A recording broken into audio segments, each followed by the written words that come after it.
ஐயப்பன் அவதாரம் நிகழ்ந்தது பம்பை நதியோரம். இந்த தெய்வ குழந்தை பந்தளத்திற்கு வந்த நேரம் நெடுங்காலமாக குழந்தை செல்வமே இல்லாத மகாராணி கோப்பெருந்தேவி தன் வயிற்றில் ஒரு ஆண் குழந்தையை பெற்றெடுத்தாள்.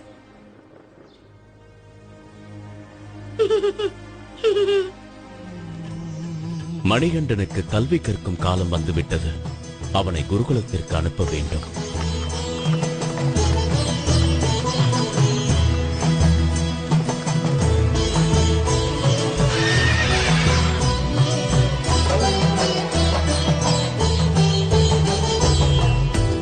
ஆதர்மங்கள் உலகில் ஏழுகையில் இறையருள் தோன்றும். அறவழி எடுத்து சொல்லி பாதை ஒன்று காட்டும். தனை சரணடையும் அடியவர் குறைகளை போக்கும். கதியேன பதம் பணிந்தால் காவல் நின்று காக்கும்.